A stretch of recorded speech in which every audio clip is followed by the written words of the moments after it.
2 million. No matter Castorice. how bright the sun is, there are still places it cannot reach. Moreover, the sun you bear is both cold and blinding. A sun like that surely cannot bring warmth to the nether realm of the next life. Golden blood is born from the destruction. We have long since lost the right to seek warmth. Only by feeding the flames can we melt that hopeless future. It's not even speaking in proper words anymore. Allow me to ask, how many core flames do you carry now? 24,041,183. Such a heavy burden. So that's why you've turned into this. A broken idol. Tragic firewood. No matter. I will bear this burden as long as you hand over the core flame of death. Khaslana's so losing it, man. I must refuse. As the demigod of death, I cannot watch you walk into a fate more cruel than death. But this way, the past, present, and future will never again suffer unnecessary death. Unnecessary death. Indeed, you are not the Phainon I know. Please turn back. Don't let that absurd and unjust fate of yours come to pass. This way, at least my realm can still become the fragrant bed where you fall asleep. Castorice is trying to convince you, but your waiver hasn't changed, In the Khaslana. end, still, it seems the clash of blades was inevitable. How painful. I know I am not your match, having fallen under your sword countless times. But even so, please understand that my resolve is not to be underestimated. Even Kethely cannot shape all things at will, nor can they dictate the fate of all life. No one can shoulder the balance of life and death alone, not even a god. And it is precisely for this reason that I chose, at the end of this arduous journey, to overcome the trial and take the authority of death. I am the Hand of Shadow, Castorice, the demigod of death. Listen closely, deliverer from days past. Please turn back. Do not disturb these fresh flowers in their muddy depths. Pollux.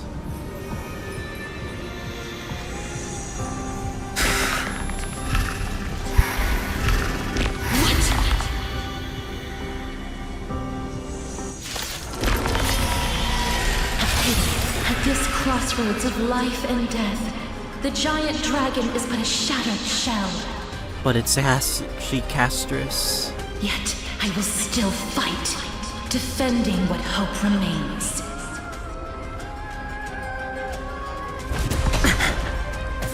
It's time to temper myself for tomorrow. I'm fine. Oh shit. To rest here! Allow me to refuse. I must transform my soul into a raging fire. Must burn that idol of destruction to the ground. Send a meteor. Hail the new dawn! All of this. How is it any different from that brutal future?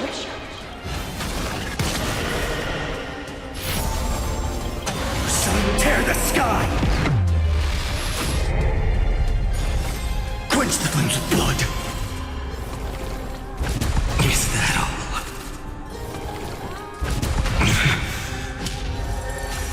I can't keep him here. He's too powerful, man. Gotta give up. Empty shell! Hail the new dawn!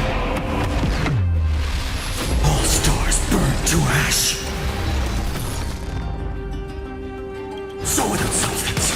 Even if I can't win, I must try. I'm sorry, Let Castorice. this be a tribute to your million struggles for time and time. Wake up, lost one. See that the firelight in the darkness is not. I'm so sorry, The core Castorice. flame of death was taken from the dragon's belly. What a brilliant flame. It should shine upon all, light the path ahead, and illuminate the dawn of Amphoreus that's to come. 2,003,432 cycles. 24,041,184 core flames. As if even the deepest abyss of primordial chaos could be burned away. And the cycle of life continues.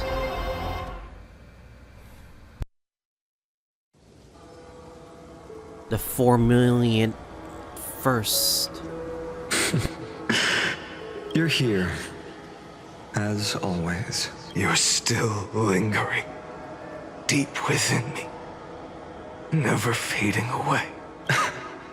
Because you haven't completely abandoned hope. Am I right? You're still waiting for a miracle. For the true hero to come and save us. If that thread of hope exists, it must come from beyond this world. From the true starry sky. But if it's just a traveler with no connection to Amphoreus, they may not understand our struggles, nor be willing to join this fight. You never say never, you know? Your thoughts are wavering. The mark of destruction is deepening. But even within the gods' cold calculations, unconditional courage and goodwill still emerge. So, never forget what set you on this path. How many times has it been? Remind me again.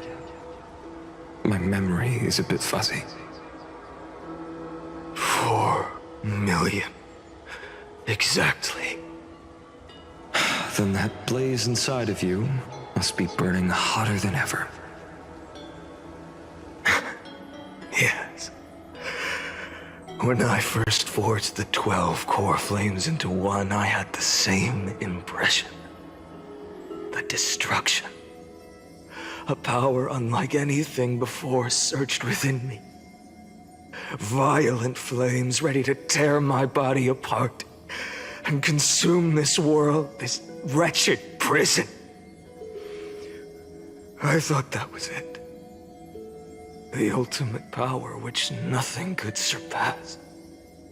And yet now, this fragile body holds a staggering 48 million core flames. I suppose it won't be long. Perhaps just a fleeting 10,000 years before it's reduced to nothing but charred, crumbling bones. And when that happens, your long struggle will finally come to an end.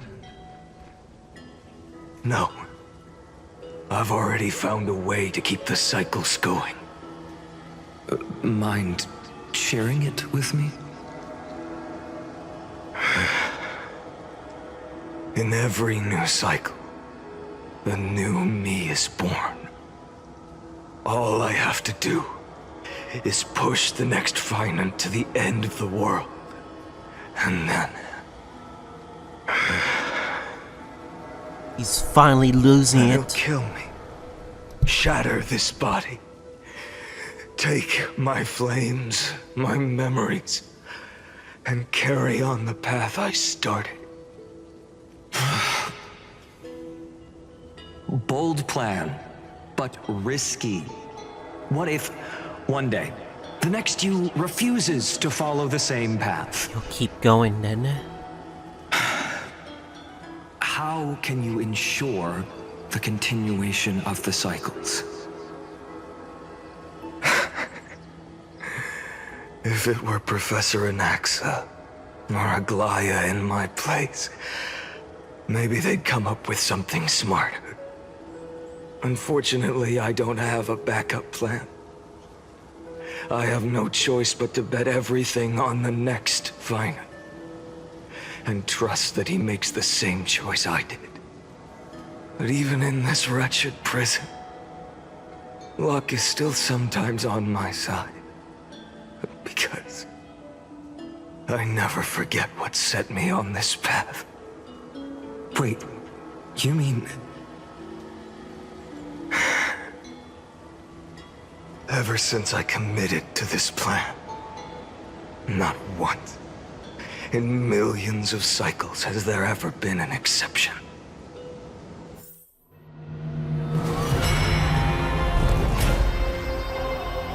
Oh my god.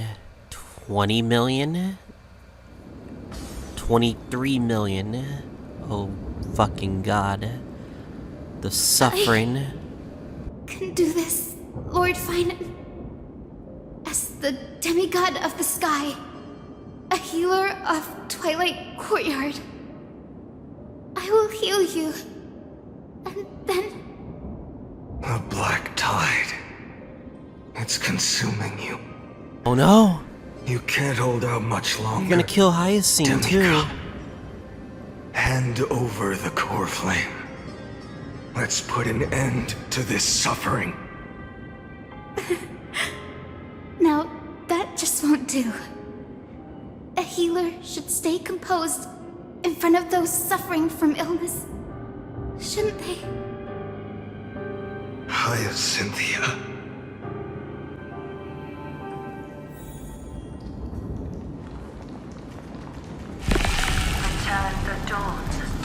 I swear, The raging fire. deaths won't be in vain.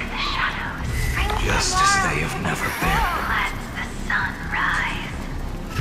Finish the sun's work. It's the Reaper. I believe in you. You are the Chrysos heir of world-bearing. The one who can lead us. Lead this world. It's just... I don't understand. Within the sun upon your shoulders, the part of that warmth that should come from you. From an ordinary person. It's so faint. My humanity is indeed just a flicker, compared to the blazing fire of divinity. Even so, don't cast it away. I never have. I have kept everyone's wishes close to my heart. Even though the divine fire burns so fiercely that every time I return to the start, it devours me in an instant. Each cycle, it's your wishes that guide me to the end, that pass the flames to the next me. Over and over and over again. So, you're not just a lone spark in the dark. You're a pyre built from the bones of all the selves you've left behind. But what about you? What about your wishes? The wishes of all the countless versions of you? Lord Khaslana. That's dead. So that's how it is. Without flaw. That is the flaw the golden blood gave you. The most fatal flaw of all, isn't it? The moment you took the world upon your shoulders without hesitation. You lost the chance to ever be yourself. Hyacine's Now right. that is an unexpected revelation. She's right though. And I suppose that makes me the perfect fuel for the flame of deliverance, doesn't it? No. An empty flame saves no one, but I still believe in you, Deliverer. I, Hyacinthia, the Eye of Twilight, am neither strong enough to command the wind and rain, nor willing to end this absurd struggle by letting the sky fall. The only thing I can do is become one with the sky itself. No. And then, may the gentle colors of the rainbow paint your sun in shades it has never known. You're gonna become May the they Eye of bring Twilight. Amphoreus, a rosy-fingered dog. Though the light has grown dim, its Oh, no. warmth still lingers.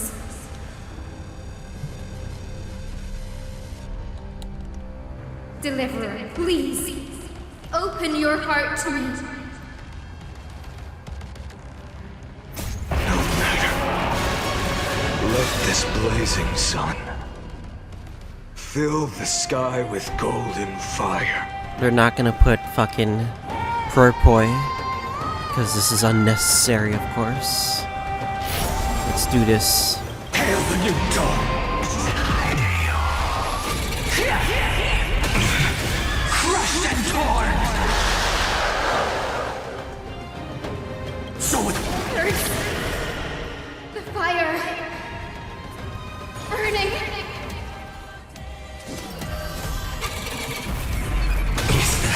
await the end! Printed with strife! Sun tear the sky! Empty shell!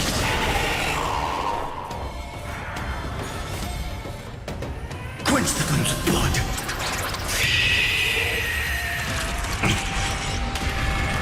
Her agony! Is that all you got? Because he's gonna keep going. Hail the new dawn!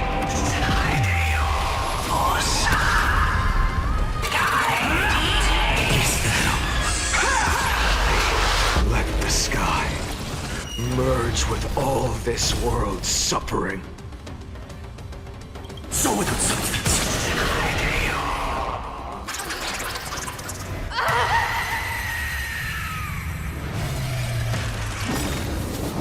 I'm so sorry, Hyacine. Farewell, Hyacinthia.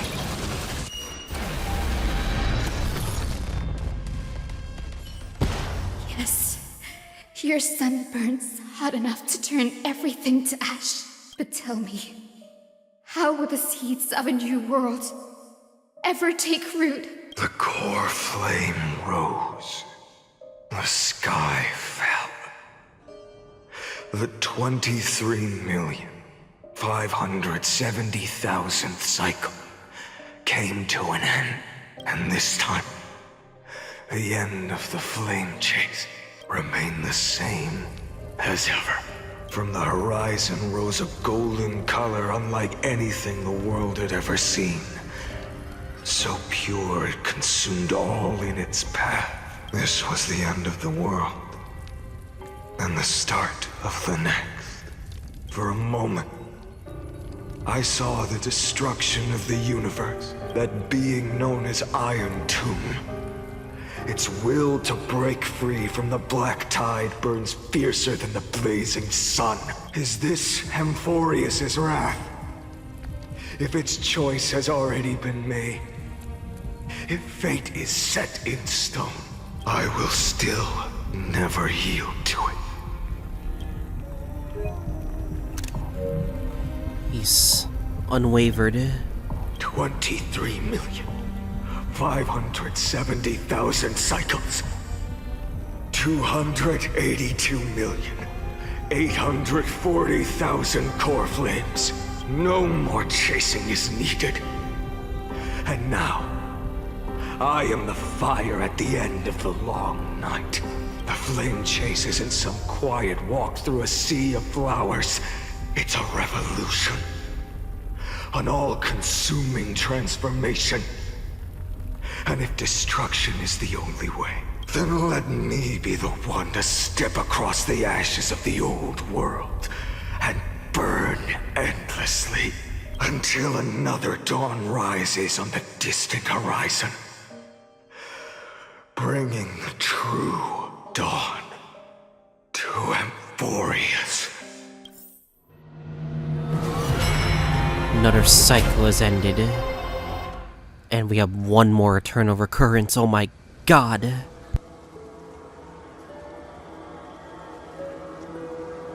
$33,550,337. This is the cycle you're about to enter. Countless memories are flooding in. Countless versions of myself have stood here, facing the same choice. They all needed a moment, just like you do. To stop, to breathe, to process the weight of 1,000,000 lifetimes worth of sorrow, pain, and struggle. Wait, is this when Phainon was able to defeat...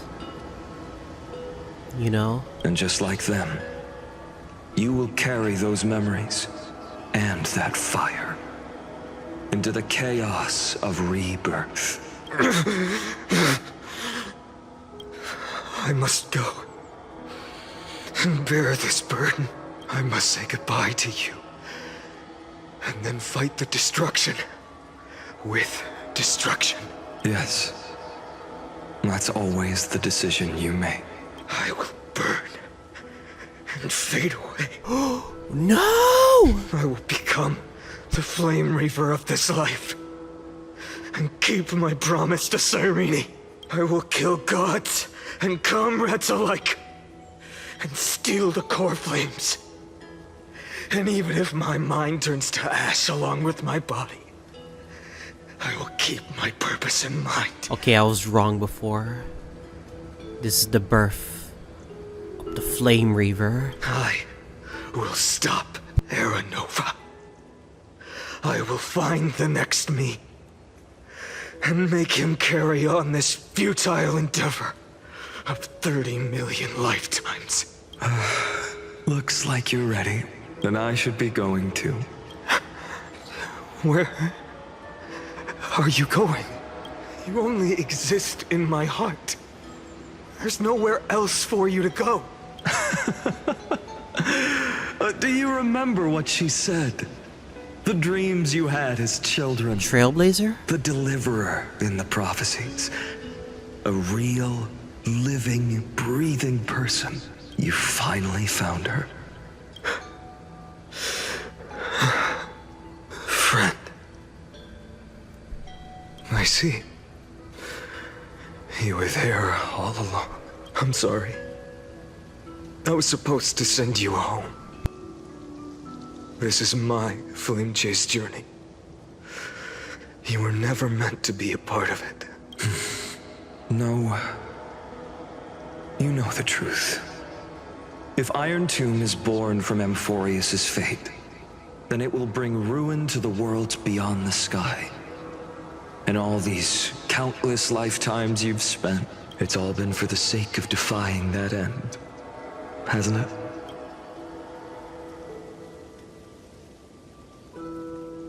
In millions of cycles, I've said goodbye to each and every one of you. Yet nothing ever changes. Each time we speak, our words grow fewer.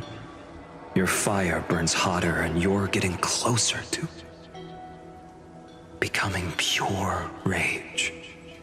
A vessel of hatred.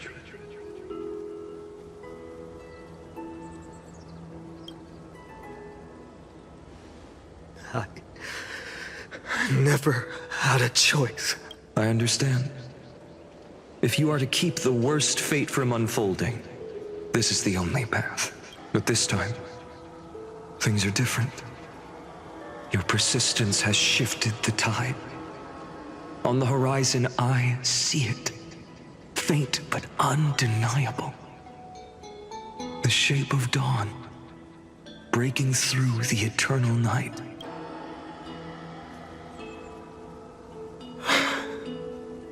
Turns out, the fire that lights the way was never mine to begin with. Do you remember? In that first timeline, you and Mightymost stood before the scales of justice, locked in a duel. Each of you weighing what you held dearest. What weighed more than the fate of the world?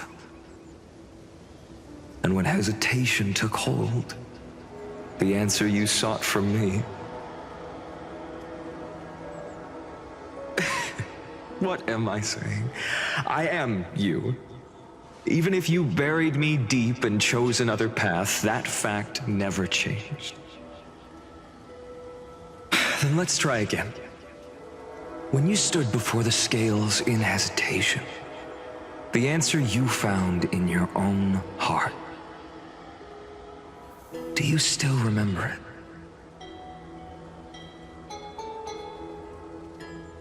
it? Remember the past and become the hero of tomorrow. What weighs more than the fate of the world is the resolve to shoulder an immutable past and carry it into the future. Good. Then Trailblazer, my friend, my comrade. You arrived in this strange world and were bound by its cruel fate up till this very moment. In the face of danger, you never once backed down. Instead, you've saved world after world without hesitation. That boarding pass on your chest is now the mark of a hero. Power trailblazing. Every world we come to, we always save it. This will be no different. If I choose to step through that door and embrace an end fitting of the destruction, let this sun forged from millions and millions of core flames burn me up along with the god of destruction and their minions. Then the world we leave behind, this world, my home, where hope still lingers. Will you take on everything we've carried? Return to the beginning one last time. Stop the birth of Iron Tomb, save the world we love, and rewrite its doomed fate.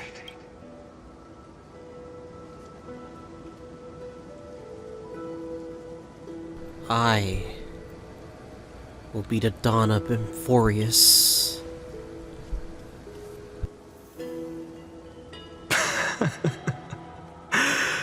Good. In that case, even this fruitless wasteland may finally bloom with flowers.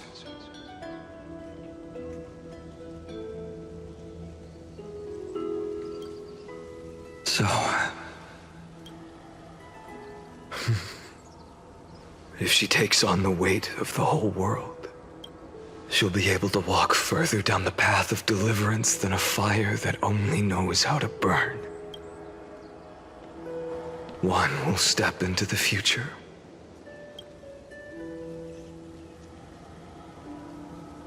One will remain in the past.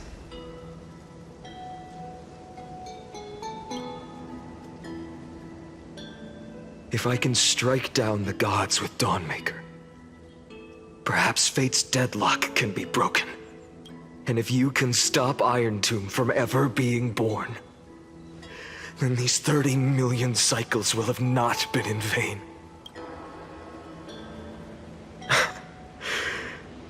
It's time to put our teamwork to the test, partner.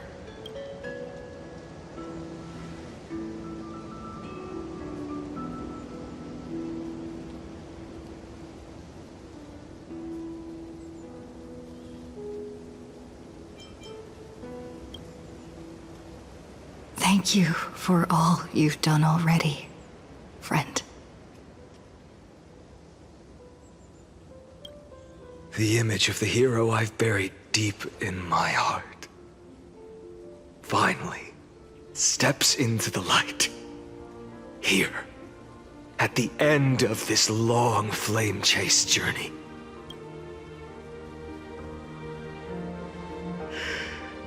Cyrene. A page never seen before has just been turned. Lend me the power of time, and send this hero back to the origin of time. Back to your side. And I will walk the unfinished path, just like the countless versions of me before. Unwavering as always.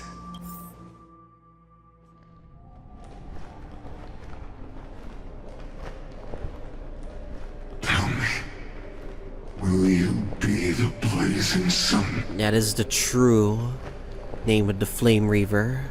Even if all of you burns to ash? Without hesitation. I will bear this world until my body turns to dust.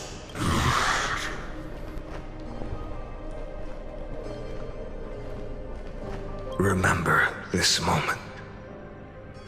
Remember your friends Damn. who never lived to see the world's end. Remember their final wishes, and let the purest rage in your heart rise out of those wishes. Let it consume you, fuel you, until it burns away the false sky above. Fine. If I can defy fate, then in the name of world-bearing, I promise you, Kefali will never forget this.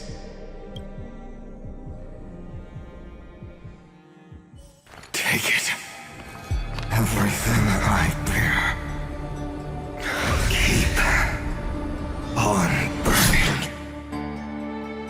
As long as we are never extinguished, the flame chase will not end.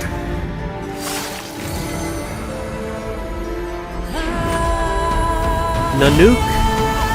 Oh my god.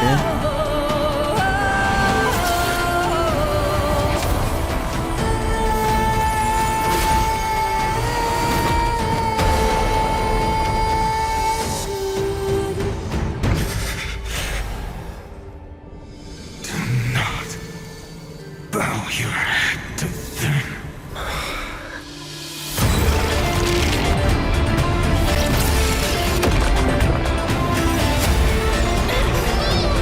False sky.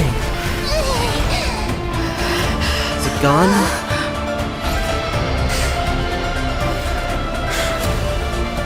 Take it, Trailblazer. May this blood be like gold, and never tarnish.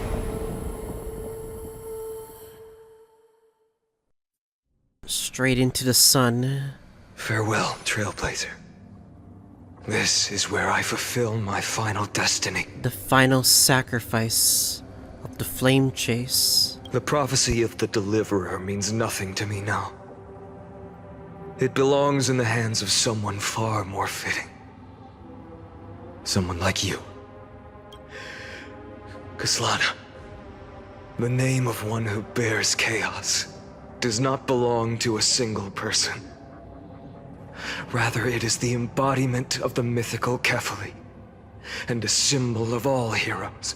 As the prophecy foretold, you will bear the blazing sun until the pale dawn breaks.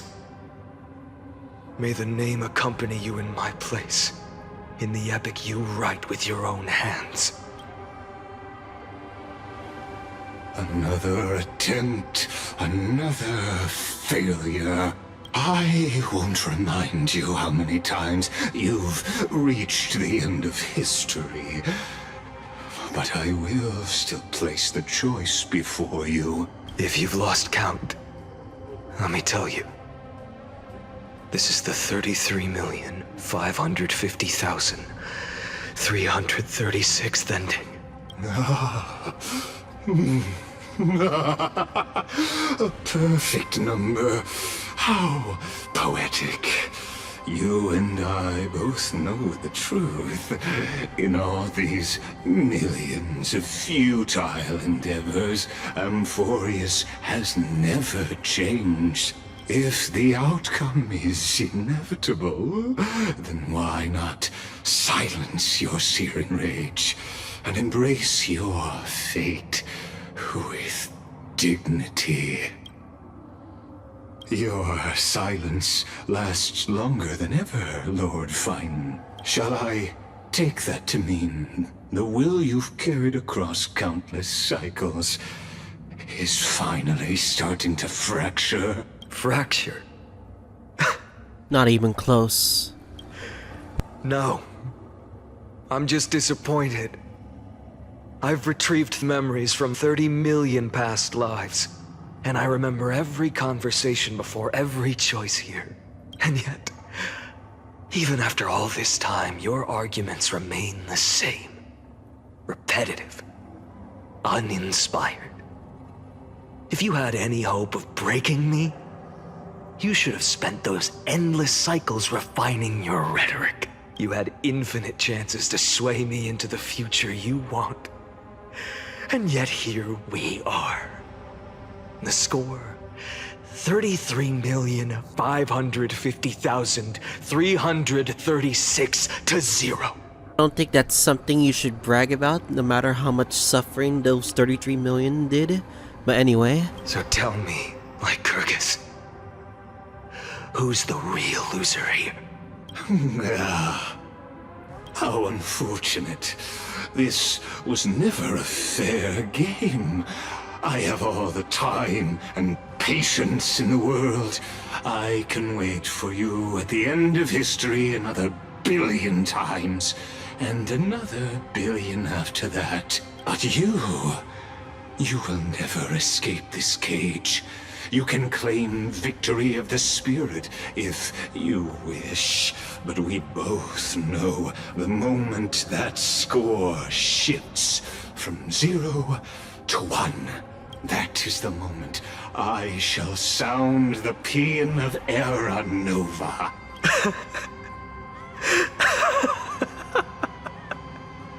Lord Phainon? Your incompetence disappoints me. But Damn. what truly makes me laugh is your utter lack of self-awareness. Think about it. In this story, who is truly the one in chains? Who is the one shackled to mindless vengeance, mistaking courage, the courage to rebel against the gods, for foolishness?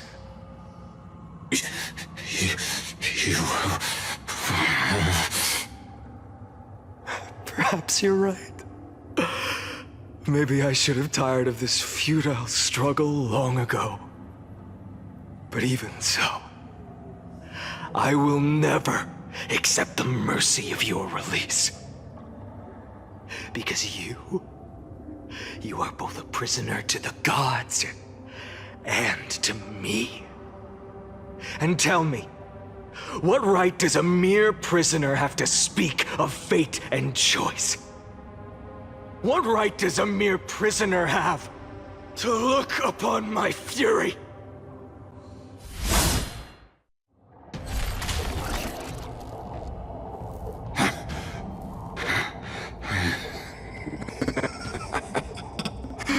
You know this is pointless. You can't kill me. Of course not. But I am tired of being measured against a worm the gods keep as a pet. Listen well, creator of destruction. This cry comes from all your abandoned creations. In the 10th cycle, I drove Dawnmaker through the heart of every Titan.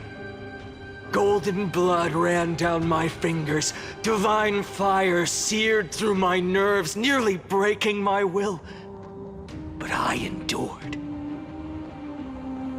In the 10,000th cycle, my former comrades had all become my enemies. The endless slaughter dulled my senses to pain. The painful emptiness almost swallowed me, forcing me to stop fighting. But I endured. In In the 100,000th cycle, the destruction had already fused into a blazing sun, surging within this fragile body. My rationality had been burned away at the dawn of the era. Yet even with only this shattered body remaining, I still endured. You got that right? In the 23,570,000th cycle, this time, I felt it. A tiny spark rising in the hollow cavity of my chest, different from the obsession with deliverance. By its faint glow, once again, no, countless times again, I endured.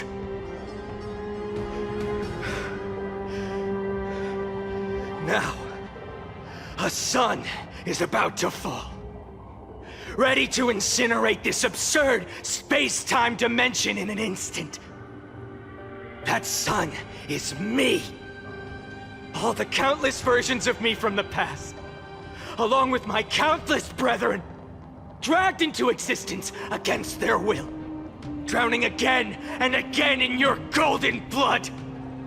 The very essence of this world's suffering and despair, fused into the purest hatred, the fiercest rage.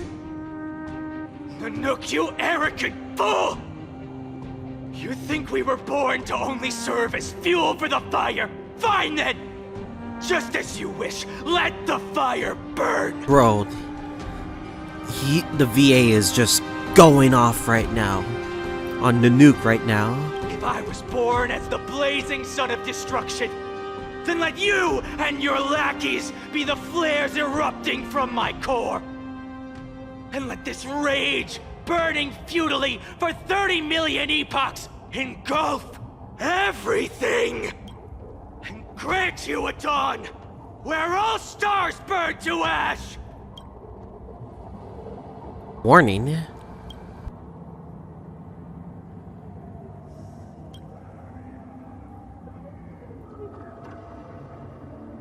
Uh-oh, the experiment is faltering.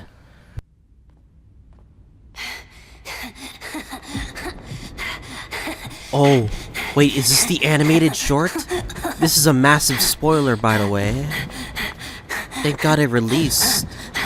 Or thank I get to watch it. I heard it uploaded on YouTube just today, so they can't watch it because it's a massive spoiler.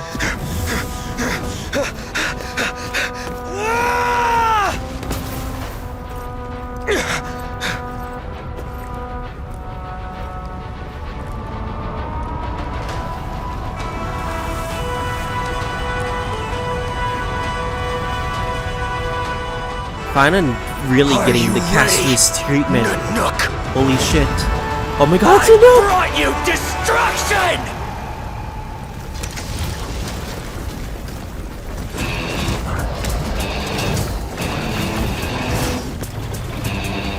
Holy shit. Oh my god. He's fucked. This is. Oh my god.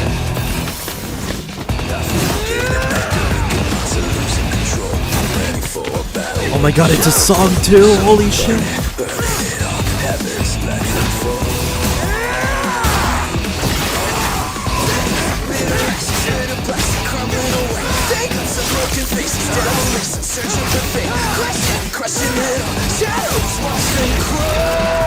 Oh my god.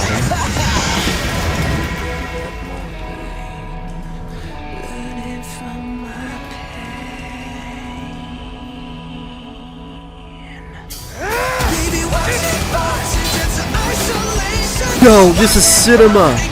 Fucking cinema!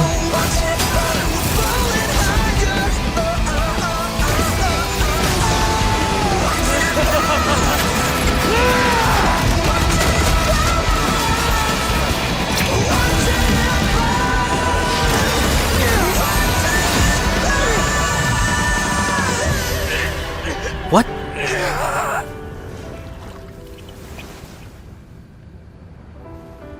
Is it... Wait. There's no way, right? The glass that shattered, reaching through the darkness. Voices trailing fires, echo of desires. A world of silence, sounds of desperation. Phantoms in the shadows,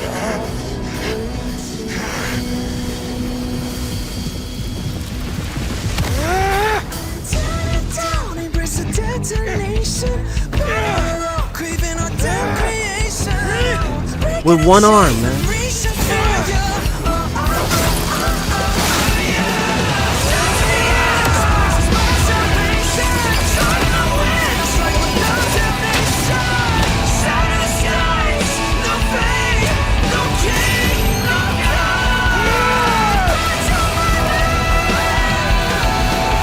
Oh my god.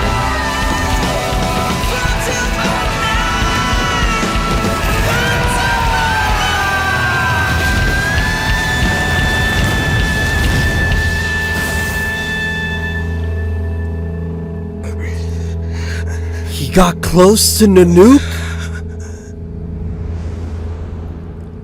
This guy is insane. Oh my cinema. He scratched Nanook. An Eon. What the fuck? That's fucking awesome. Mike, that's fucking awesome. Holy shit. My wish? My wish is to fulfill everyone else's wishes.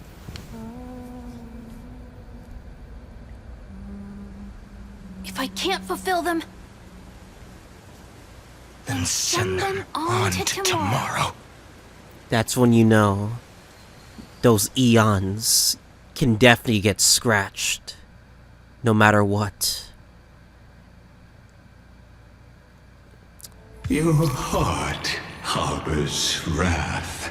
You yearn to destroy everything. You bore the gaze of an eon and lived. You have stepped onto destruction's path. Bro, It is born at the end of every path that the possibility of new paths being born is ended. It burns away all in the cosmos who rule. Let the rules of the cosmos be destroyed. I have prepared a present. fuck, I didn't know for it you, was like a dialogue Nikos option. 864. Whatever. It is a wrath called Phainon. From the beginning of the experiment, there were 12 sets of factors incorporated into the calculations. After endless simulations, only this one rose above the rest.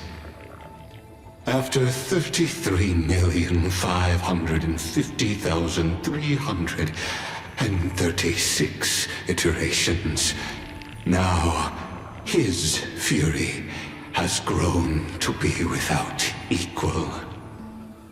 This is a matter of considerable interest to me. This pure hatred is the final root of the equation. But there is another variable, the nameless from beyond the sky, also a pathstrider of destruction. I give thanks for her arrival, allowing Amphoreus to turn once more.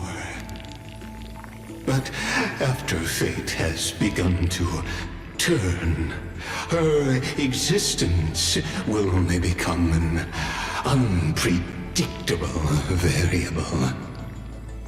Perhaps the time to take the stage has come. Grow in peace until it is time to break free from your cocoon. As for those unwelcome audience members, You need not worry. If you do not mind, I will personally get rid of them for you.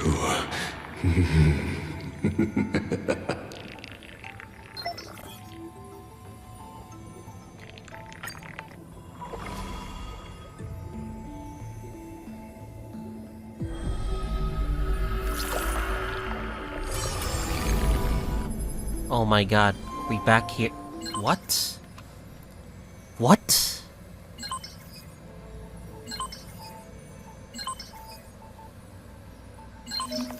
Log updated. It's a program.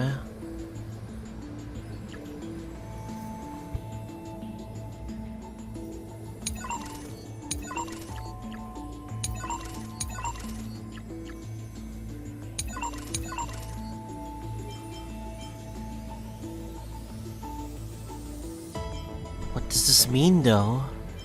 This program? Like, there's actual lore about this.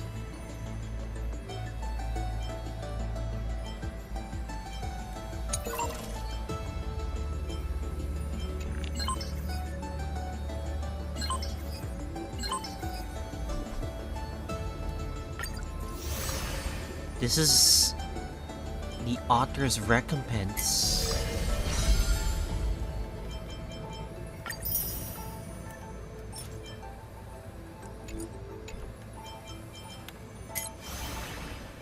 We still have to look at the book, too.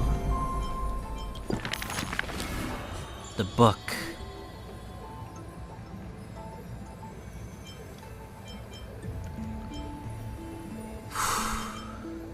You know what? Let's look at Phainon last.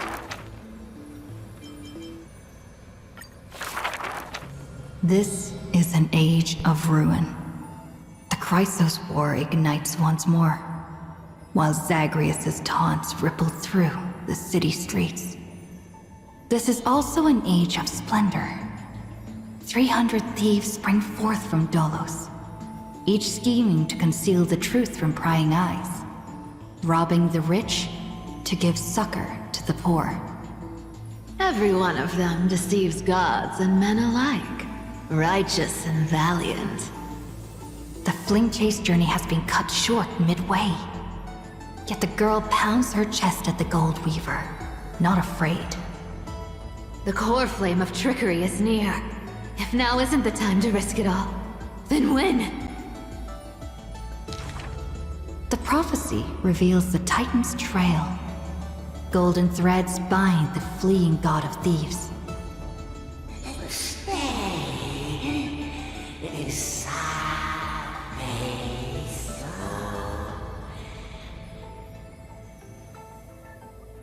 The young girl flashed a grin and walked towards the god who was pretending to smile. I once vowed to the god of thieves that I would force trickery to reap what they have sown. The Titan whispered from the vortex, the god of trickery's earnest plea. They made a promise to the girl who entered the trial, that the whole world would be bathed in light. No more lies and deceit.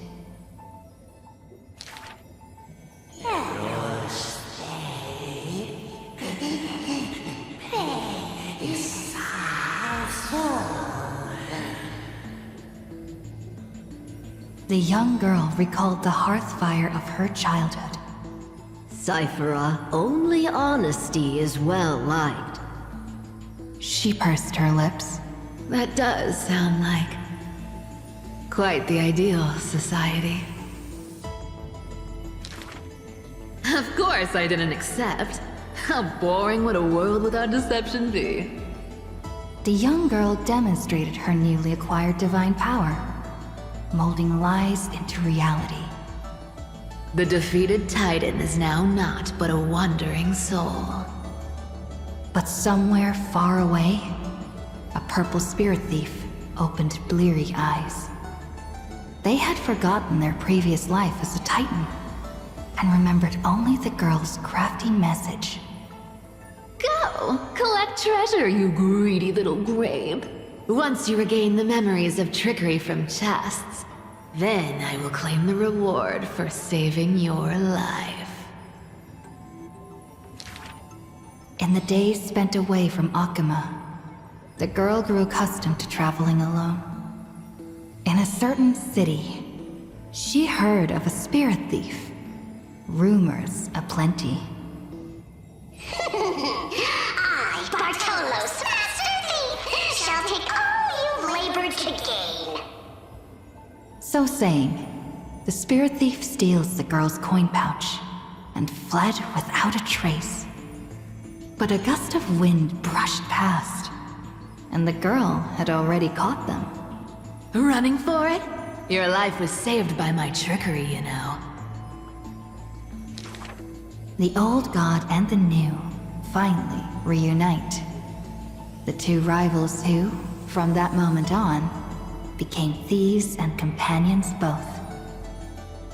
It's just that the spirit thief's companion was always scaring them. Hey, the fish in the River of Souls are starving, you know.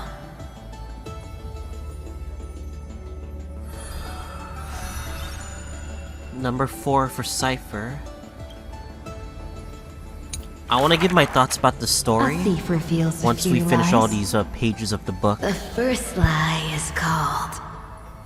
Fellow thieves, come on and deceive gods with me. The world has already forgotten that feast. Lies unnumbered that drowned the Day of Souls. Schemes uncounted, burning for a night of revelry. 300 thieves shackled in imprisonment, in exchange for a Titan's resigned confinement. To have managed to trick the Grand Master of all tricks. I can die happy now. This was Dolos's great achievement.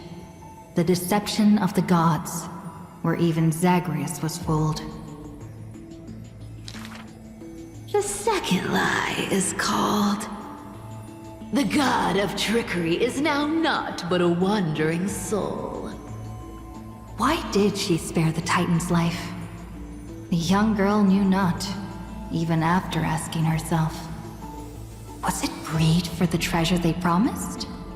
Or had she vaguely perceived their lonely fate? It's because you're every bit as despicable as I am. It's such a relief not having to deal with the noble. The girl dismissed and made light of herself, only forgetting trickery was once a god that supported the world. The third lie is called...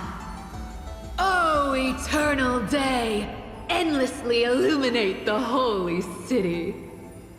At Dawncloud, the chaplain's secrets foretold the coming of that endless night. What if my lies are more... sophisticated? Can the dawn last forever? No end in sight? Bearing the fate of the Thief Star, the girl was long used to walking in shadow. But as she gazed towards the holy city's dawn, her duty became fixed in her heart, stalwart in might. The fourth lie is called... There's no reason! I just don't want to see you again! The girl tried to mask her nonchalance, but could never fool the Golden Thread's questions. But it is the false-hearted malice that most powerfully forces belief. A true flame chase hero willingly faded from attention, while the wayfaring traveler grasped tight onto fleeting light. She used divine power to forge a mask and conceal the last of her true heart. The fifth lie is called... No. There are... No more lies left. The whimsical coin fell to the ground, telling the tale of fate fulfilled. Travels unwitnessed, roses unknown. To whom may these now be told? Lies are always but lies. But you can make them more beautiful than the truth. Under the somber sky, golden blood soaked the thief's cloak. Like a golden thread tailored just for her, an exquisite robe that she never stole.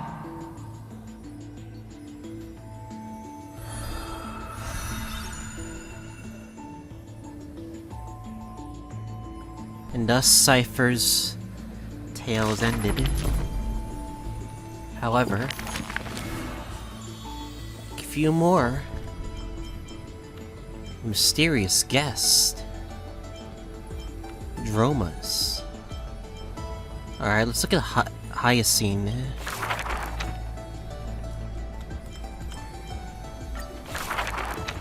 On that day, the dawn promised by the Skyfather shattered in haste. As the black tide surged, breaking through the walls with relentless grace. In a quaint yet exquisite courtyard, two bitter foes meet at journey's end. Their fates entwined in fate's regard. With no escape, no road behind, they trade a weary smile in kind. Together they gaze at the heavens of fire.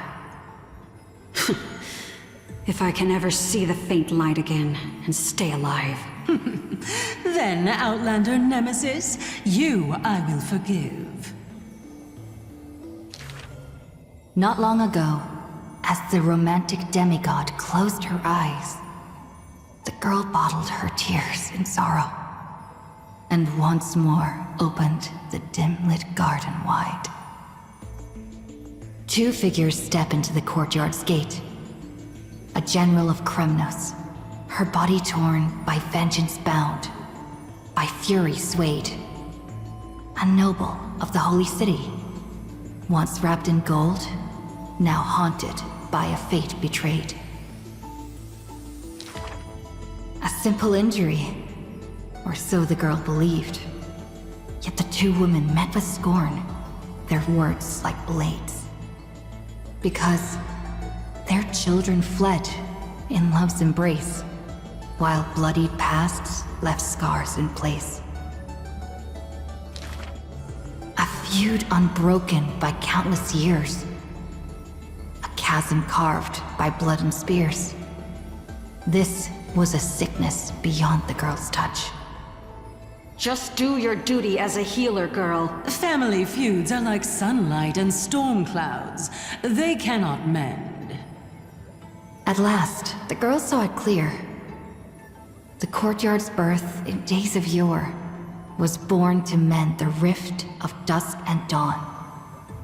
Then I will make every effort to have you cast aside your difference in this faint light.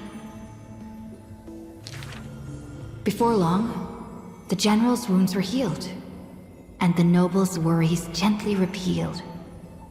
Yet when their gazes met once more, the loathing within remained unswayed. The girl then spoke the tale of her Stykin, of a grandmother's sacrifice, a father's flight from within, of ancestors who descended, leaving their feud behind.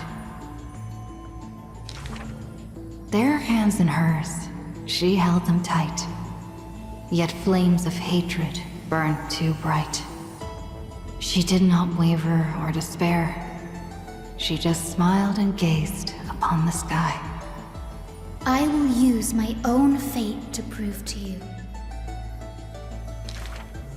The courtyard, once bright, lay steeped in night. Hanging blossoms and wind chimes, all swallowed by the black tide. The general raised her spear, for the noble's sake. while the noble whispered prayers for the general, gentle as a lake. If I can ever see the faint light again and stay alive. Then, Outlander Nemesis, you I will forgive. The death they awaited never came. Instead, a cascade of colors fell from the heavens, simply there, protecting them both. The sky still burned, dark and low, yet her words lingered, a gentle ember refusing to fade. I will use my own fate to prove to you.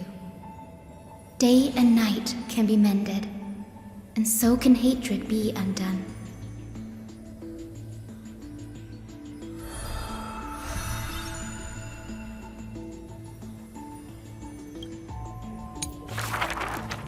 Sky Castrum, its ruins, like a blind and weary eye, gazes upon the earth in its dying sight. Alone, the girl remained upon the battlefield. No time to shy from the searing gold, no will to wear her usual smile. She fought her way to destiny's edge. Of the crumbled mural, but one piece endured. A corner portraying the day thunder night, dazzling in blaze. She placed her hand upon the mural. Pain seared through skin and bone, as the picture claimed her within its lines. Nothing is mightier than the sky. It holds countless wonders within its clouds, and each opening and closing of the eyes brings dawn and dusk. In that painted world, the girl Celiosi's eyes glowed, watching her father, steel-clad and unyielding, cross the land beneath the searing sun. But the girl known as Hyacine recalled her father's fragile light in the dark, the journeys into lands unknown, marked by endless sunlit days and restless winds. The sky is the gentlest of all. It watches over all things with compassion, showering them with soft rain and morning light. And yet, the sky remains so cold. It witnesses believers tear each other apart. And still, it cowardly flees from all responsibility. Within the frame of that image, the one called Celiosi bore fury in her gaze, her golden blood trailing as she turned from home, sharpening arrowheads beneath the wide and barren sky. Hyacine remembered her grandmother's song. She recalled her prayer to Aquila before her grandmother's journey, and how bitterness followed her to an unknown land. But the sky is so lonely too. Forever distant from the world beneath, it watches every sorrow, unable to intervene. No. The sky must be merciless. It must scorch the wicked, temper the fragile, and pass divine judgment upon all human wickedness. Within the mural, the girl named Celiosi became the divine eye, gazing down without mercy, a titan passing judgment upon her own kind. But in memories deep, Hyacine heard their call, the golden threads that shielded all, the burning sun, vast and unyielding, carrying the weight of all the world had known. No, the sky must not forsake kindness. Through its boundless embrace, it carries the core flame of hope for humanity. The sky, it's so dark, so cold. In the depths of memory, the girl named Celiosi pulls her knees to her chest and trembles. Then please, come sit in my courtyard. A gentle ray of light seeped through. The celestial mural now fused anew, Once more, the land knows favor and boons. The girl who has now become the sky takes the hand of the girl who once was. I want to tell you the secret of the sky's greatness. Whenever the anguished earth looks to it, it always offers a smile in return.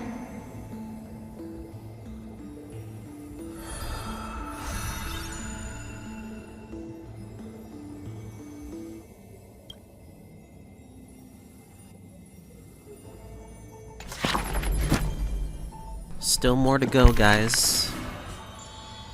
Let's see. Whatever these two are. I think one of them's Cyrene? The gates of the Temple of the Three Fates gently open on the day of prayer, and the crowd crouched, whispering like the tide. The priests of Yanis listen to the prophecies. The unwavering axis of the scales of Talantin maintains balance, and only Orynyx remains silent. Mother, teach me how to answer prayers. The Titan tasked with time is as perplexed as a child. Don't be scared. Please don't be afraid. A familiar voice rings out. Listen carefully. The future they want is in the past. Like the first light of the morning star. Really? In the past? The child sank into a peaceful slumber of recollection, whispering revelations in their sleep. Until the masses crying out amidst the flames of war were swept away by the sounds of sharp swords locking. The fires of ambition incinerating the law. Mother,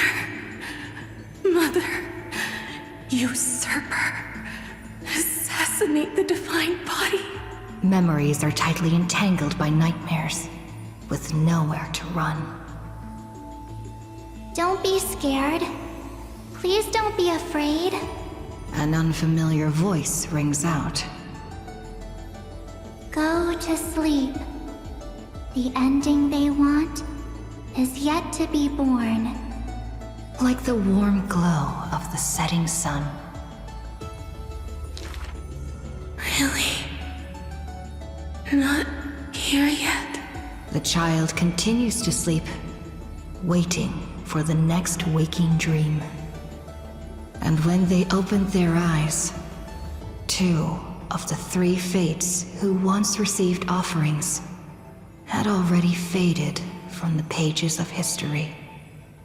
Mother! I'm already all alone. The child let out a helpless cry. Don't be scared. Please don't be afraid. A familiar voice rings out in the mirror.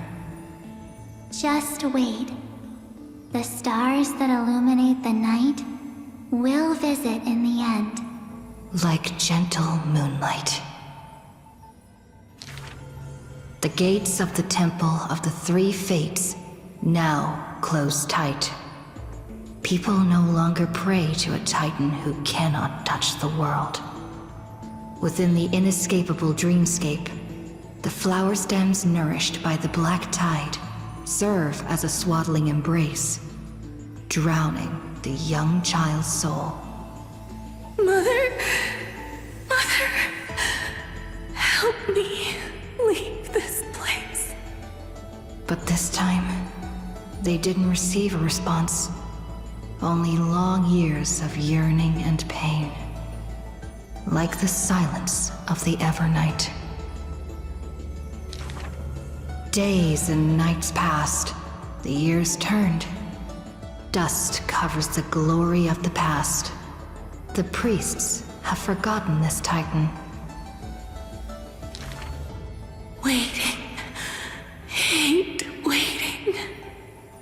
They watched over the slumbering sprite, gazing at the dull mirror. But a fleeting mirage flickers in the mirror. The shining stars and the lights of the home. And a strange yet familiar voice. Wake up! Our familiar old friends have already arrived. Like the newborn dawn.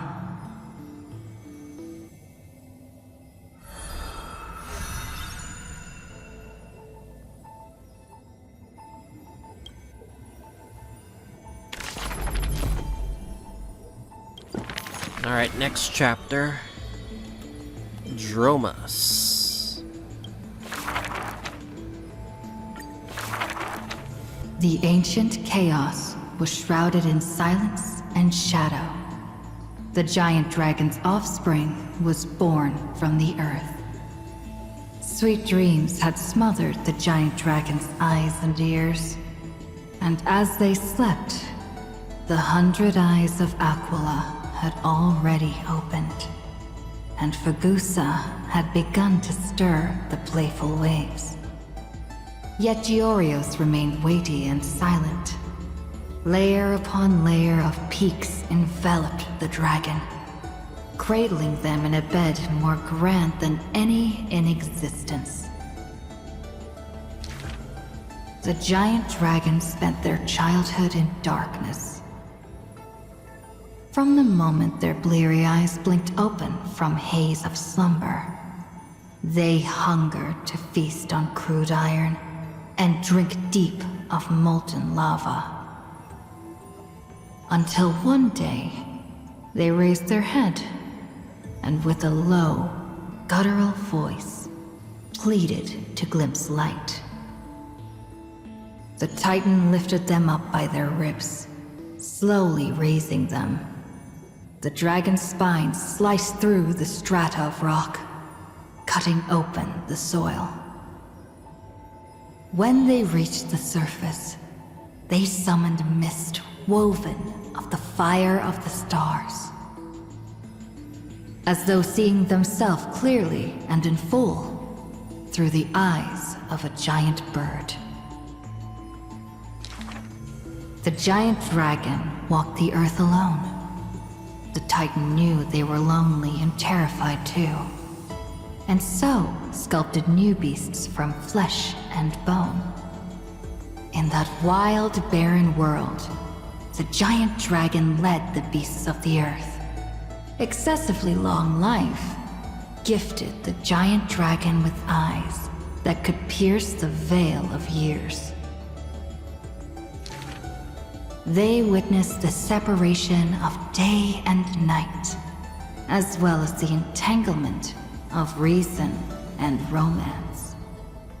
And even Kefali did not neglect to share with them a chalice of golden blood.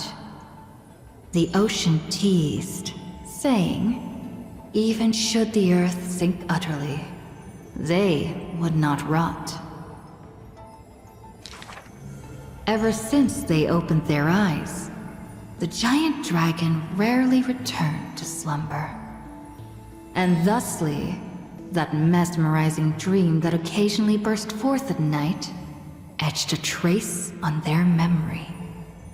The gods they were familiar with were in this dream, and they were as immense and imposing as ever, yet had lost their freedom. Just what manner of magnificent pathstrider could imprison the Titan's mere reflections?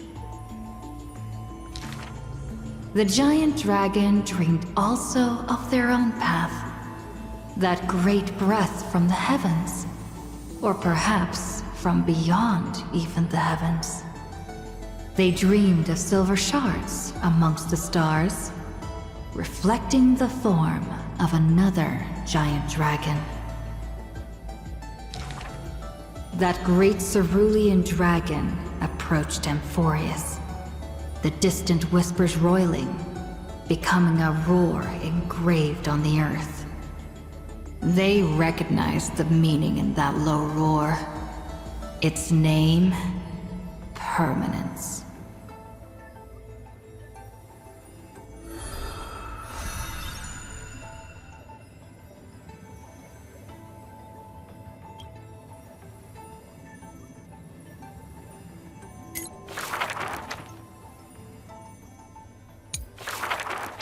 Got another one. Let's do Hyacines. The black tide that blotted out the sky surrounded the city walls. The soldiers manning the walls battered from battle. Melodious chords of music were suddenly heard. A single swordmaster had overcome the waves of enemies. The song flowed from betwixt the blades, breaking through formations as a dorsal fin cleaving the waves. When the last wicked beast finally fell, shattered into pieces amidst the sword's dance, the Frostblade bore no trace of blood. The legions of heroes under my command are as vast as the sea, yet lack a formidable sword banner. The commander extended a hand, inviting the musician to join. Should a fish separated from its school glimpse a faint glow, it will swim toward the light. The swordmaster clasped the commander's hand, as though gently grasping the hilt of a keen blade.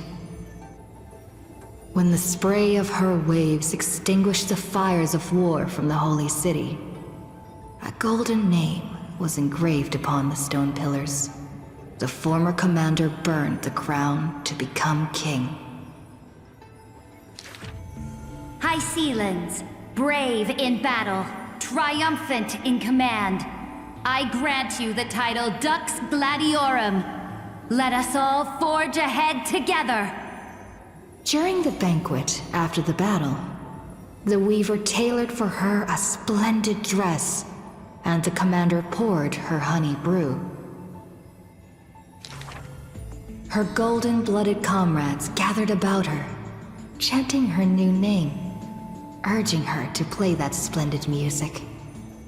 The candlelight danced and mingled with flowing drink, swords and song ringing out in unison. Yet none knew that was once a lonely melody from the deep sea. The music of revelry continued for a long time, until the whispers of conspiracies were buried in the songs, until the roars of lethal struggle shattered the music. Legend holds that they who bear the weight of a pillar shall one day return to where it stands. Those who tug at the earth shall end amongst the mountains. Those who sow dawn and dusk shall remain eternal in the sky. And she would once again return to the pitch-black sea. And she would once again sing her music alone. The bountiful ocean, with the banquets of bygone days, stir as futile bubbles at the bottom of a glass. Many years later, the song once played by that swordmaster was played by future generations in the Holy City. The people knew the demigod of the seas was still a noble captain. She possessed peerless swordsmanship and a song that is passed down through the ages. It was just that she had long since vanished. Guests at the banquet sometimes spoke of her, but it was only a prayer between their cups. Hyacines, melody of the waves, bless our night that we may drink deep and dance till dawn.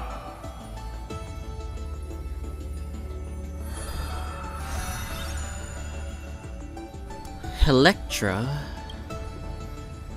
Alright then. We got Seirdra. Who would win? A young girl emerging from her sheath and showing her edge, or a tyrant who has emerged victorious from 100 battles. The Black and White Legion squared off on the battlefield. golden and crimson blood converging into a coursing river. The leader herself actually dares to step forth and face peril? The tyrant charged toward the exposed gap in the king's flank, and instantly fell into a trap of raging flames and iron rain. On the board, the king too is but a chess piece. If the king does not lead, how would any dare to follow? She lifted the king of the crystal pieces high, as though proclaiming the ascension of a new king. Who would win? The holy city that stood for 1,000 years? Or the foreign city-states invading from 1,000 miles away? Hollow hatred ignited the flames of war. The besieged walls of Dawn tottered. Only a miracle can save us now. The cowardly elders barred themselves behind closed doors, while the trembling citizenry knelt and prayed. There is no need to panic. The miracle is already here. Under the banners dancing like waves, the burning crown shone bright as the wheeling constellations. Who would win? The general who saved the city, or the high and mighty with their privileged authority? The guillotine fell, severing the elder's life. The whispers dissipated, and the scales of victory tipped. From this day forth, I shall bring justice to the holy city.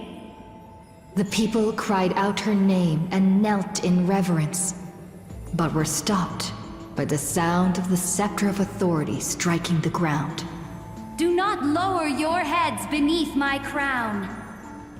This was the first, and also the only Imperator. Who would win? The heroes bursting with ambition, or the omnipotent gods? The Imperator issued the decree! The start of the Flame Chase journey is at hand! Perhaps drawn by the grand design to welcome the Era Nova, or perhaps convinced by that king's great renown. Righteous warriors from across the land gathered before the Imperator's throne. On the day the journey began, the sky was an expanse of fluttering banners. The people gazed upon the overwhelming military alliance, a golden city reflected in their eyes. As for the end of that chess game, the scholars debate endlessly, but such discussions always end with a sigh. The invincible Imperator faded at the pinnacle of power. The crown's flames extinguished in the lake. The banner, once revered by the people, along with the broken spears of the heroes, now a tomb. The people said, "Even the sovereign that conquers all before her is no match for fate." Yet she said, In a war with fate, has there ever been any justice?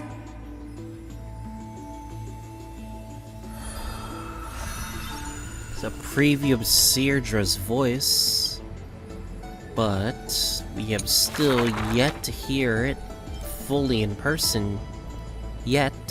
Hopefully next patch. Oh, 3 entries of... Oh my god. Khaslana. Alright then. We're here for a long time, guys. Perhaps you're more suited to being a teacher's assistant. there was once those who misunderstood his alias. Phainon. An eventuality for students. A test for knowledge gained. It may bring wisdom to light and illuminate efforts, but the word's more common meaning is nothing less than the end. That's quite ominous. The man pretended to be surprised and responded with a smile. Though it does dovetail with our destiny. Laughter resounds. The man walks the land, leaving footprints filled with joy. Despite the weight of the past, he can always laugh it away. Those nearby glance at each other, unsure of how to respond. Perhaps I was just born easygoing.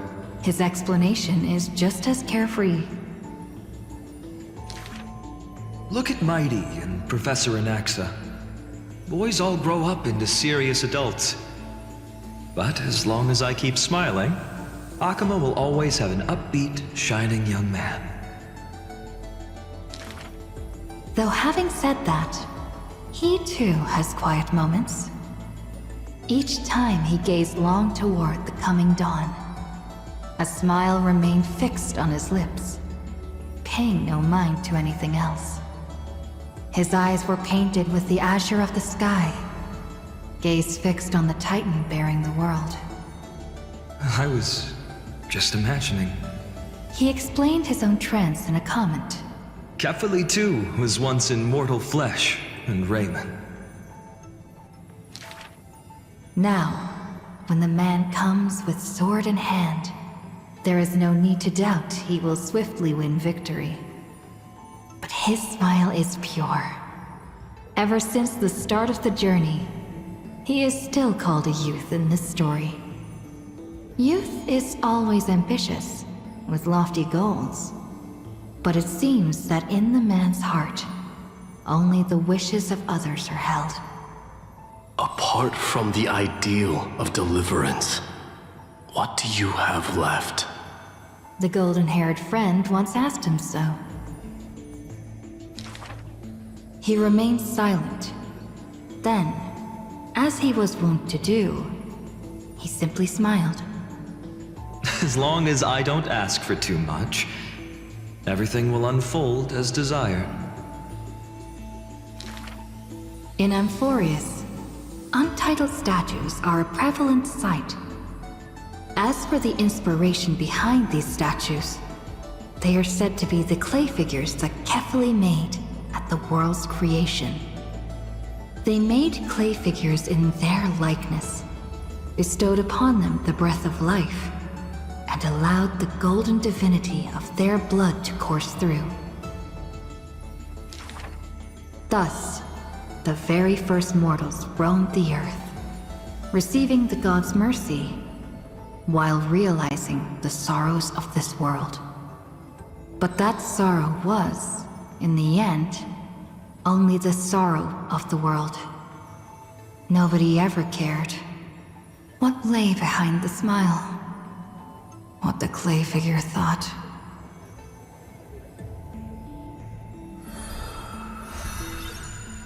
That's Act 3. Next one. The people likened him to the blazing sun, bringing to Amphoreus a glorious dawn. And for his part, he embraced their expectations, being willing to become the perfect vessel. Like that god who shouldered the world, the man never cried or frowned.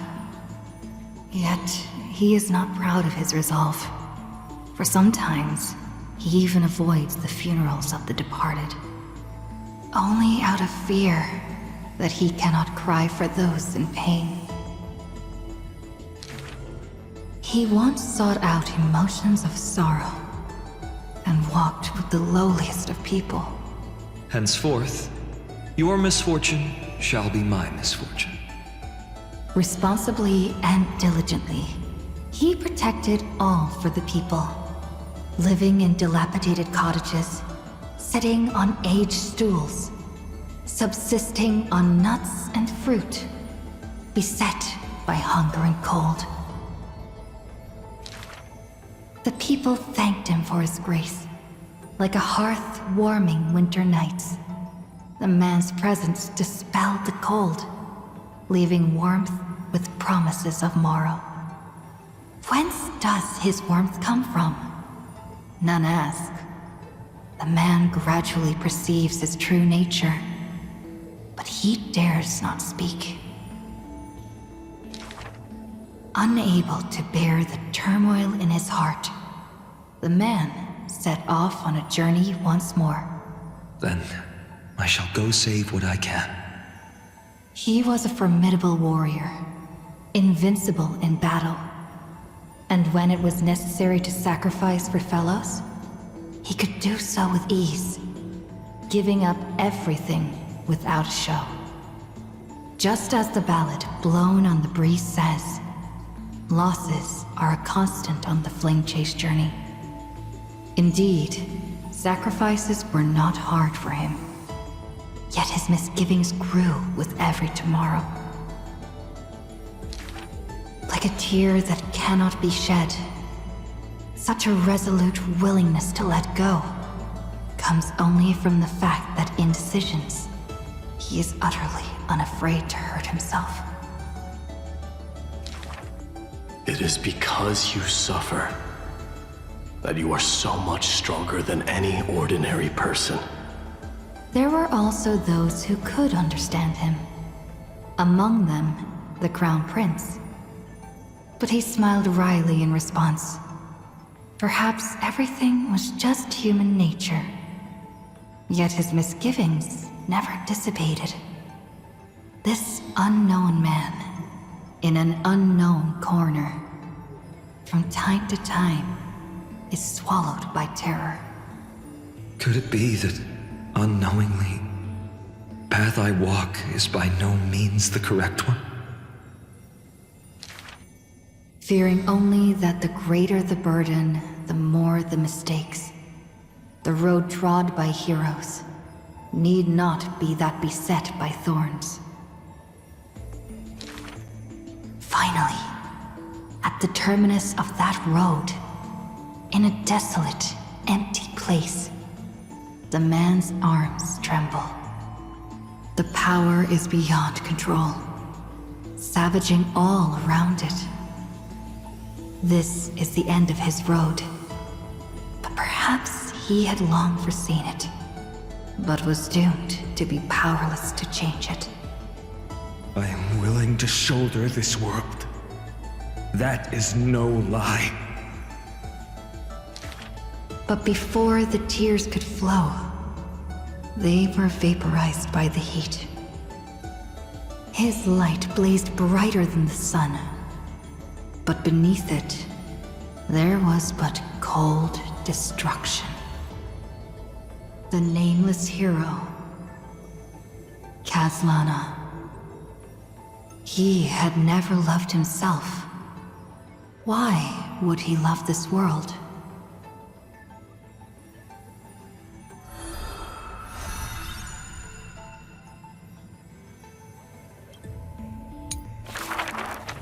A gust of wind will one day sweep past, wiping away all the man's tracks. Nearly every footprint was stamped full of the fury that filled him. That humble youth faded away with the flames into yesterday.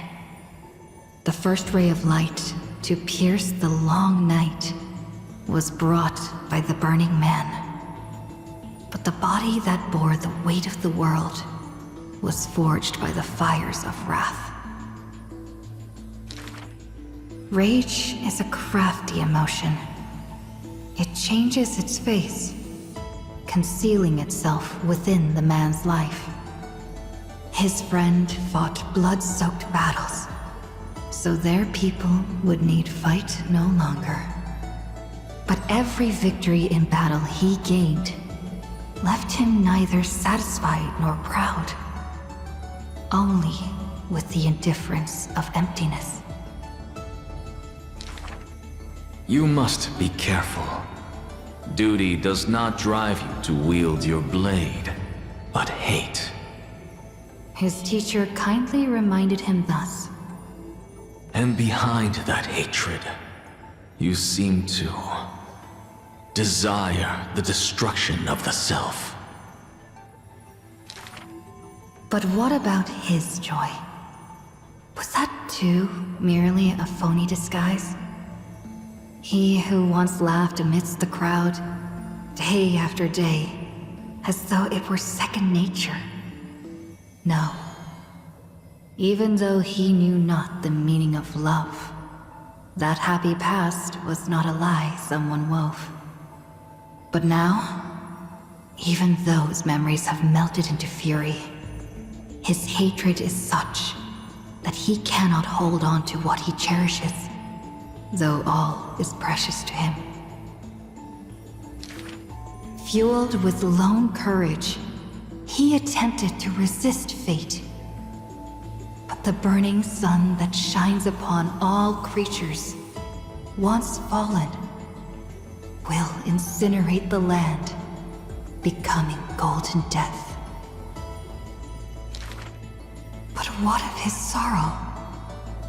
Indeed, the man could shed no tears. But at the moment the cycle manifested, when all that was familiar was now remote, the world collapsed, becoming empty in an instant. But the stabbing pain in the man's heart, was it but the residual warmth of his wraths? The truth no longer important. The man simply took another step forward. He wasn't willing to believe it, but was willing to acknowledge it. There is no need to question your heart. No need to crave victory. If I am born to be a vessel of sin, then I shall roar at evil, and together with it burn.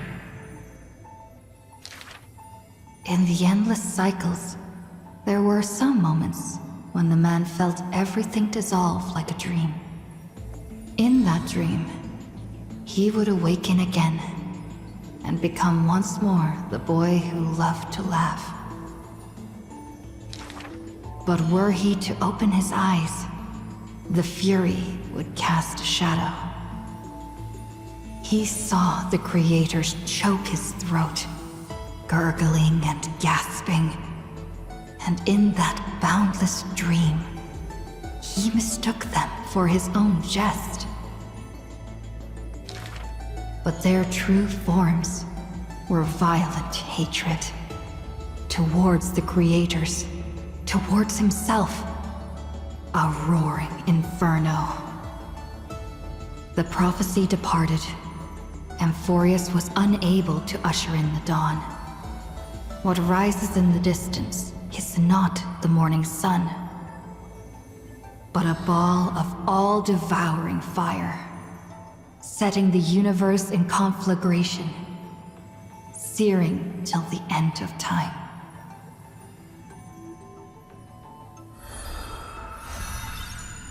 And that is Khaslana. All of Khaslana.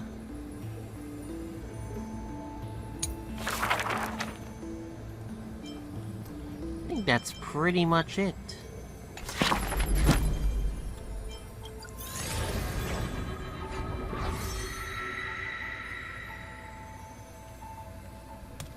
We are getting close. I have a feeling that the last two, not just Seirdra and Hyacine, I think the last two is March and Dan Heng. I could be wrong, but I'm getting that feeling. You're so close. I mean, look at this. We're so close from finishing the Flame Chase story. Just 3 more story patches to go. Not only that, give me all these free stuff. And now with that done, what happens now? Wake up! Oh, it still continues. Wake up! Buddy! Wake up! You're finally awake! That's a relief. We were so close to being swept away by the reverse flow of time. It's lucky we found a safe place. Now, I'm going to send you back to the very start of time. But before we part, there's something I need to tell you. Something very, very important. That's right! At this very moment, my memories are finally whole! Hell yeah. After watching so many fragments, my past is finally coming into focus, little by little. You're smart.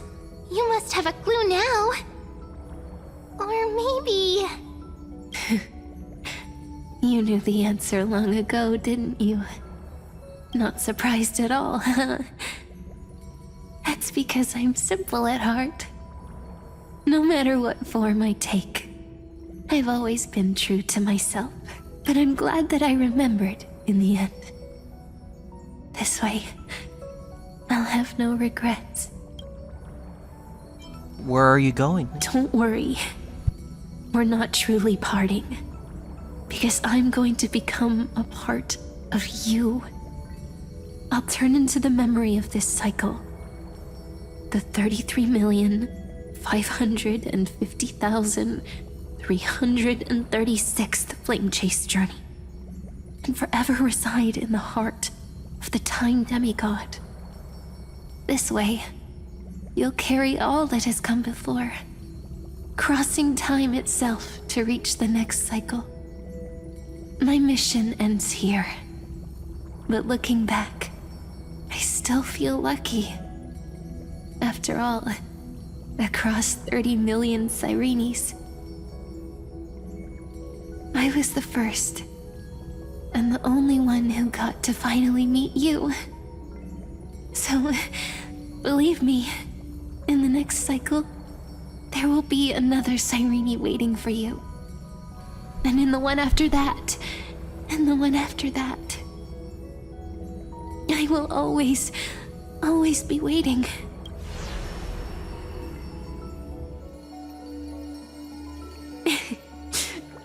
Saying all that, I can finally fade away in peace and become a part of you. Without even realizing it, we'd already taken a wonderful journey together, all the way to the world's end. Now take my hand, say a brief farewell, and step forward into tomorrow. Go, find the future Cyrene, and set out on another journey with her. Promise me you won't keep me waiting too long, okay? No need to say it out loud. This is enough for me. It's time to go, my dear friend. May your trailblazing journey always be accompanied by a cool breeze and rippling waves. And may the days ahead embrace you like the softest fluff, forever warm, forever gentle. Now, let's turn to the next page. Oh, another animated A page scene? that exists because of you.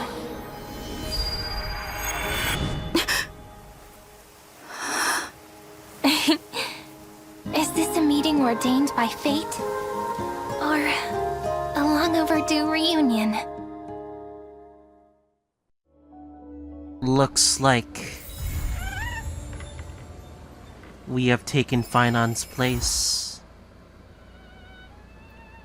Phainon has become the sun. And now, we have taken his place as the deliverer. However, can we talk to you?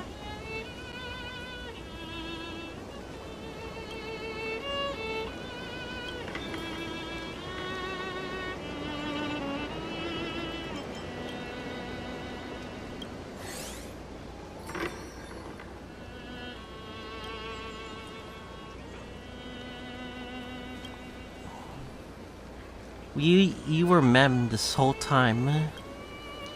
My brother knew, but I didn't believe it. But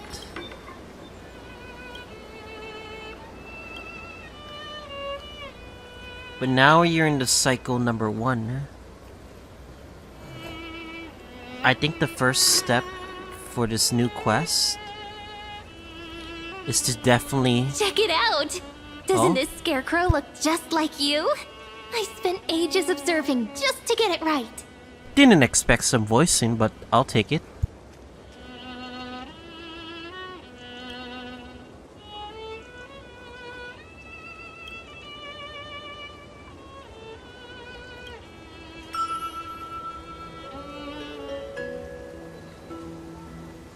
Alright. This new area has 17 chests, bunch of new puzzles. Not too bad. The good thing. The good thing is, we have ourselves a story that we can look forward to. With the Fate collab coming in 9 days and 9 hours. Yep. 9 days, 9 hours. We'll get to do the Fate collab story, and that's gonna be peak. That's gonna be fun to watch. And also the fact. Thank you guys for watching. We'll continue this, the next Trailblaze in the next patch. I do think that this story is going off in a great direction. I think the problem right now is now that we've taken Phainon's place, we have to do this all over again. Not only that, I'm guessing Cyrene and Hyacine are still alive. No, they're alive in this cycle. So I'm guessing that's who we're gonna meet next patch, and I look forward to it. So anyways, I hope to see you guys all next time, and I hope to see you guys all in the next Trailblaze story.